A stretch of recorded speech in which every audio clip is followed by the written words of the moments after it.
दुर्दशा जो कहल जाए तो मिथिला के खासकर बिहार के अखन बिहार में छे तो निश्चित छे जे बिहारे संबोधन कल जेतै, लेकिन वास्तविक रूप से जो अहाँ जाइ छियै तो मिथिला के दुर्दशा एहिठमन अहाँ के देखार भ रहल छे जे 62 साल के वृद्ध जखन कि 60 साल के बाद सरकार रिटायरमेंट दऽ दै छै और 60 साल के बाद सीनियर सिटीजन भेला के उपरांत हुनका हर चीज में जे छै से आरक्षण भेटऽ लगै छनि, एगो अलग लाइन हुनका लेल तैयार भऽ जाइ छनि।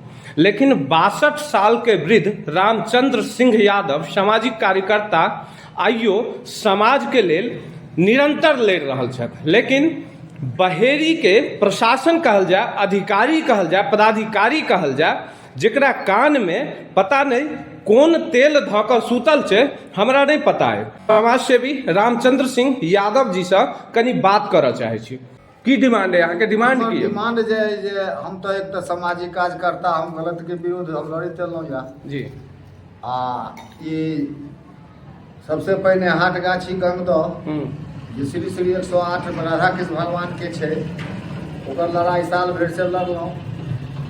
8/5 के धार्मिक न्यास में निबंधन भऽ गेल, लेकिन हुनकर जमीन 2.5 बीघा खेत जे छै से अखन तक ओ अहाँके अतिक्रमण मुक्त नहीं भेलै। आठ अतिक्रमण मुक्त भऽ गेलै, लेकिन 2.5 बीघा जमीन नहीं भेलै हन, अखनो बिच्छी पारल ला देखलियै। जबकि चिट्ठी छै 35 से 12 13 धार्मिक न्यास परिषद के आदेश छै जे ओहि पर दुनू पर कोई नहीं कुछ कोनो प्रकार के कार्रवाई नहीं अथी निर्माण नहीं भऽ सकै। दोसर लड़ाई हमर पंचायत स्तर पर आई 1980 से हम गांव से लऽ कऽ प्रखंड तक विकास के लेल और विकास में गमन के विरुद्ध लड़लहुँ, जकर बहुत उदाहरण छै। सुसारी घाट पुल विकास के लेल छै और गमन के विरुद्ध 2टा मुखिया के हम अखन तक सुसारी में पद मुक्त केलहुँ हँ। एकटा 1990 में माननीय अमित खर्रे महोदय छला DDC, जे अखन प्रधानमंत्री के कार्यालय में छै, हुनका से एकटा FIR करेलहुँ गमन में।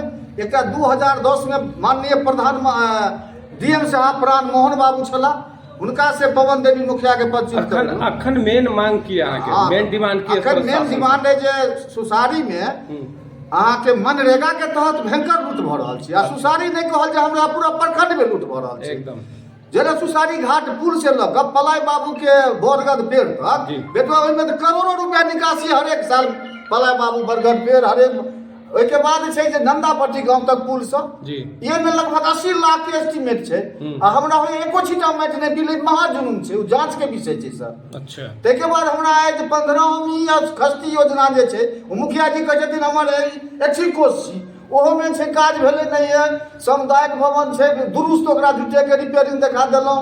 अखनो जे रोड भेलै राम जानकी मंदिर से रामेश्वर घाट झाघर तक ओ बनलै काल्हि, आइए फटि गेलै, चूँकि ओहिमे कम मटेरियल देल गेलै। अहाँके ई 5-7 गो हमर मांग है इंदिरा आवास से, ओहो में छै लूट, शेड में छै लूट, मनरेगा में तो काफी लूट छै सर।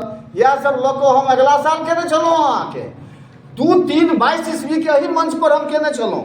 जे चिट्ठी है हमरा अहाँके देखऽ देब भैया BDO साहब के लेकर पैड पर जे 15 दिन में जांच के आवेदन देब। CO साहब कहला 3 महीना में अतिक्रमण मुक्त करब। साल भरि भऽ गेल, वएह लऽ कऽ फेर पुनः बैठल छी, कोनो नया योजना लऽ कऽ नहीं बैठल छी। बहेरी प्रखंड के जे BDO साहब छथिन, जब हुनका से कोनो अहाँ बात करबै तो स्टार्टिंग में हाँ तो जरूर कह देता, बाद में वो सीधा कहता कि ये हमारे बस में नहीं है, आप ऊपर के पदाधिकारी के पास जाइए, वो अगर हमें लिख के भेजते हैं देन हम काम करेंगे। मतलब बहेरी के BDO साहब एगो मुखौटा के रूप में बैसल छथिन।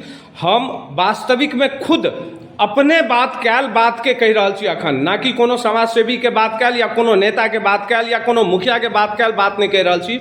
हमरा साथ खुद BDO साहब एहि तरह कै बेर बात कऽ चुकला है। वास्तविकता वह छै बहेरी के जे नेता विहीन होबऽ के कारण बहेरी में सिर्फ भ्रष्टाचार छै, लूट छै, जहां तक गरीब आदमी के शोषण हर रूप से कैल जाइ छै।